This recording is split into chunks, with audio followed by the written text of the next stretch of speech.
Hey, what's going on, y'all? Trey Evans, back with another video review of inspiration and motivation.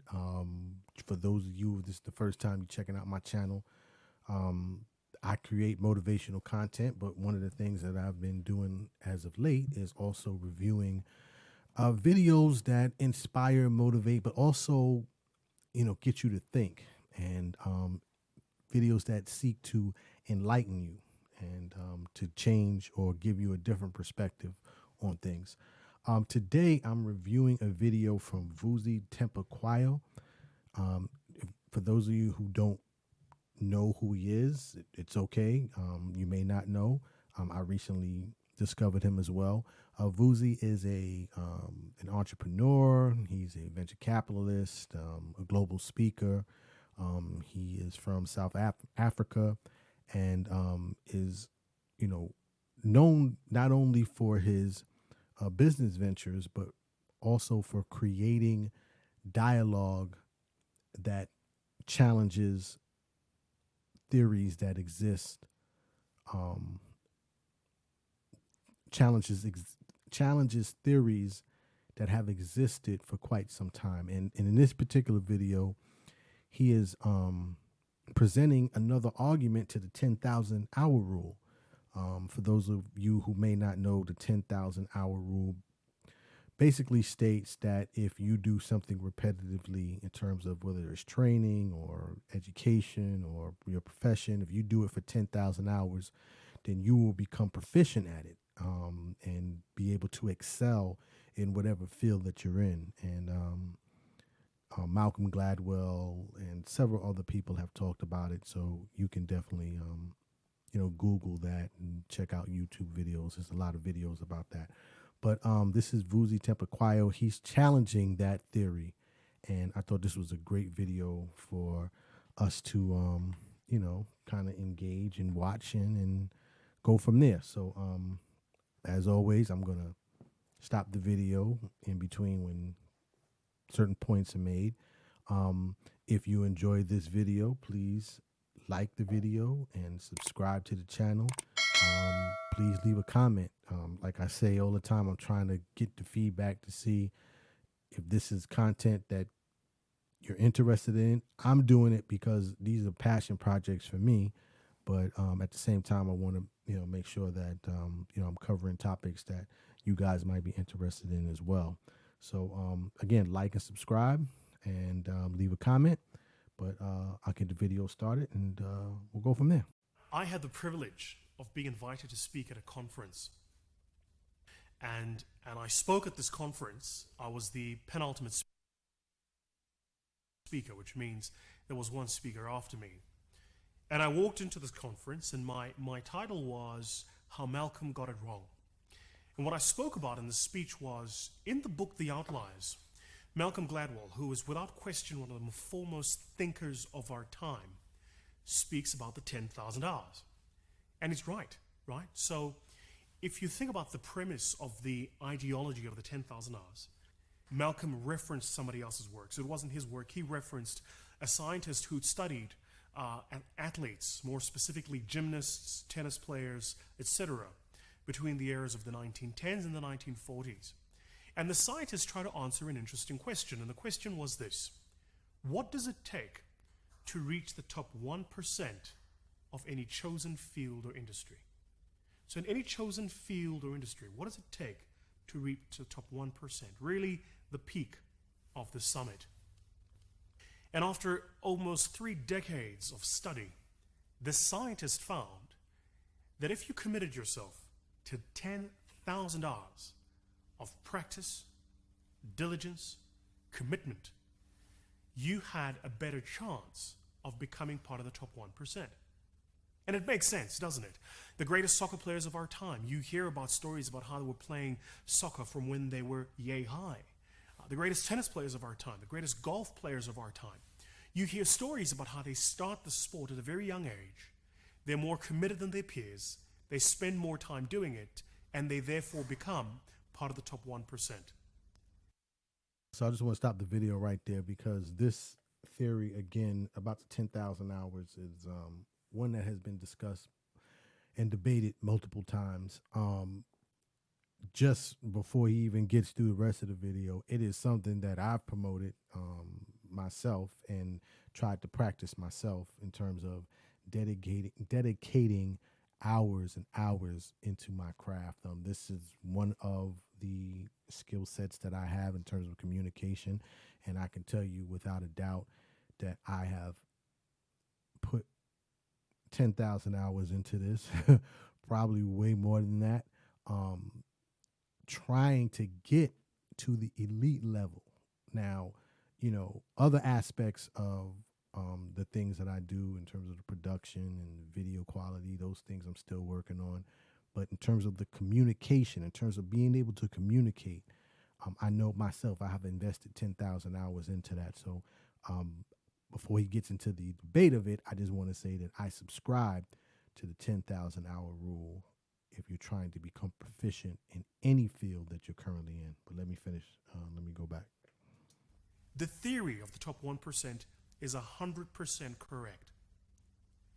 Except it makes one underlying assumption that the set of skills you require to succeed don't change. So in the great sport of tennis, for instance, over the past 3 decades, there have really only been 2 major rule changes. The first was in the 90s when the WTA, World Tennis Association, changed the rules. It used to hold in tennis that as you serve a ball, you had to have 1 foot on the floor. The WTA said now you could serve and use both feet. What extraordinary change, right? The second rule, which was changed far later, and this one had greater implications, was where the ball lands when you serve a shot or when you hit a shot.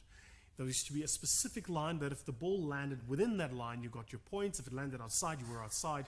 They pushed it to the next line, and that changed the construct of the game. But the fundamental rules of the game haven't changed. The layout of the court is exactly the same. The size of the ball, exactly the same. The tennis racket, exactly the same. The distance between the where you serve, the position in which you serve, and the net in the middle is exactly the same. So for all intent and purpose, the structure of the game of tennis hasn't materially changed. This is true too for most sports. This is why, if you commit yourself to 10,000 hours of diligent practice and study, you have a better chance of reaching the top 1%, because the rules are the same. I wonder if we could extend this to business. So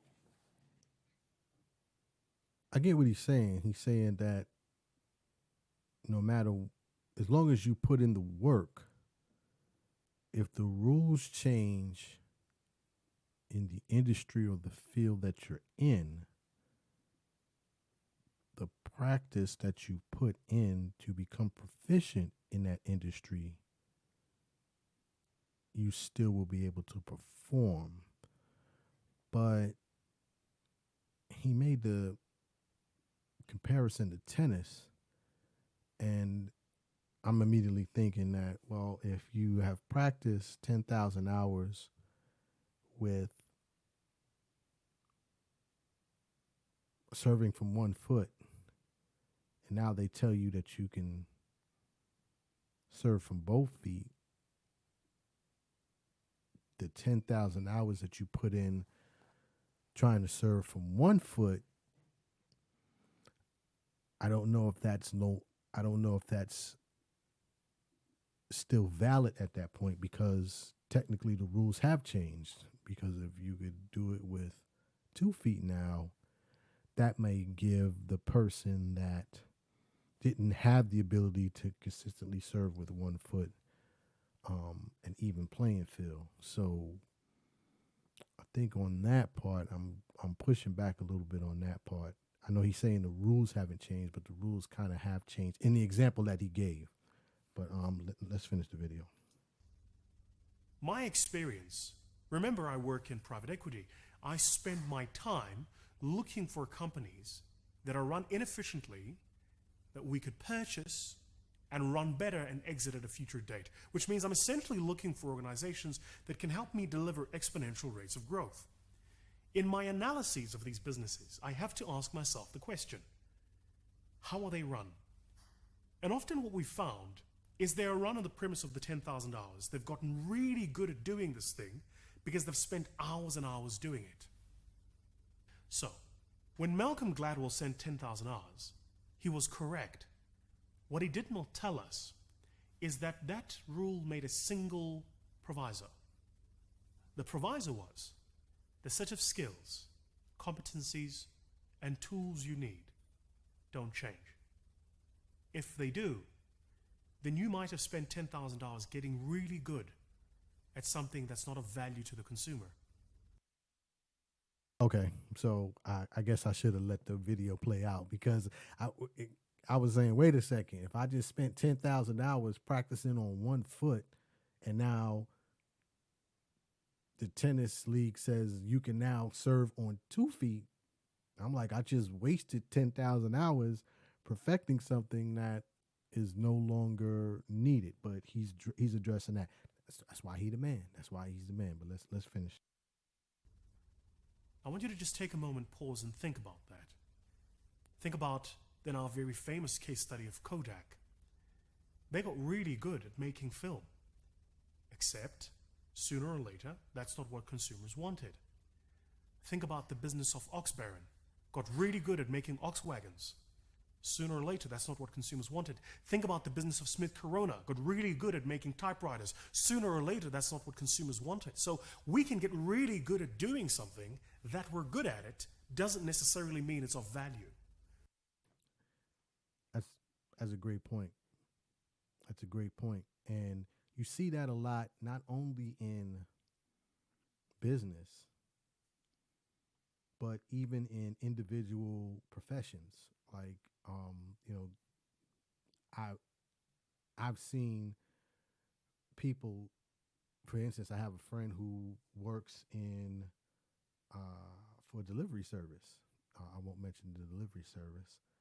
And although he's proficient in it, it doesn't provide a transferable skill set. So unless he goes to another delivery service, and he's done this well over 10,000 hours, there's no value in the dedication that he's put forth in that unless he's going to transfer that to another delivery service. So that totally makes sense to me in terms of what good is the repetitiveness of becoming proficient at something if it no longer has value. Great point. In the new age, and what our research shows us, is that 10,000 hours is important as a premise. But in the modern day, speed is more important than time spent. It doesn't follow that because you've spent 2 decades doing something, an incumbent couldn't beat you having done it for 2 years. All they have to do is learn at a rate faster than you and deliver value at a rate faster than you are. And so in the modern day, speed is critical. Time spent, not as important as it used to be. Yeah, I don't know about that one. I don't know about that one. I understand what he's saying. Well, I agree and I disagree. I understand what he's saying. Yes, it does, speed to market as a business person. Well, look, as a YouTuber, me putting out video content every week will allow me to grow my subscriber base much quicker as opposed to someone that is putting out video content once a month and does it for 10 years. So yes, I do understand the increasing the speed. The challenge is, though, how much time are you putting in or what you're missing in terms of developing the skill set when you're trying to be the quickest to market. Because I think that's also where a lot of issues come from. I mean, you see it on social media all the time where something happens and somebody wants to report something and they put out the information and then the information is incorrect and they either have to retract it or they don't even retract it, and somebody else has to clean it up. So yeah, I get the theory. The speed part, I understand what he's saying, but I think I'm in disagreement with that because I just think the repetitiveness takes time. And if you try to speed that up, sometimes you miss out on the intricate details that can be the difference between success and failure. I want to hear that line one more time. Wait, I want to hear that line one more time. One more time. Is learn at a rate faster than you and deliver something. An incumbent couldn't beat you having done it for 2 years. I'm going to go back. It doesn't follow that because you've spent 2 decades doing something, an incumbent couldn't beat you having done it for 2 years. All they have to do is learn at a rate faster than you and deliver value at a rate faster than you are. And so in the modern day, speed is critical. Time spent, not as important as it used to be. So I get what he's saying. So, okay, so look, I had to go back because I'm like, wait a second. Yeah, if I can learn how to do something at a much quicker rate, then that does allow me to get to market much quicker, which will, eliminate my competition. I do agree with that. Where I'm in disagreement is the dedication, the focus, and the discipline for everyone to be willing to learn at a faster pace. Now, he's applying that to business. He's not applying it to individuals. So I guess in from that standpoint, yes, if a business can ramp up or learn how to develop a product or a service much faster than their competitor, then that's obviously a differentiator in terms of success and failure for that business. I just think as an individual, when you're talking about your profession, certain professions, it takes time. Like I said earlier in this video, what you see me doing literally is a result of repetitive training and experience. I know it's easy just for everybody to just put up a mic and talk into their computer, but I take the craft very seriously, and I firmly believe that individually, repetitiveness to become proficient and become one of the elites takes 10,000 hours. That's just my opinion. So if you enjoyed this video, please, again, like and subscribe. You could just hit that subscribe button right there or right there. It's somewhere over here. Maybe it's over here. And hit the subscribe button, hit the like button, and then leave a comment. Loved it, leave a comment. Didn't like it, this is what I would like to see. But as always, I appreciate you guys tuning in. My name is Trey Evans. As I always say, dreams are not just for sleeping. Wake up and live your dreams and tell somebody about the dream.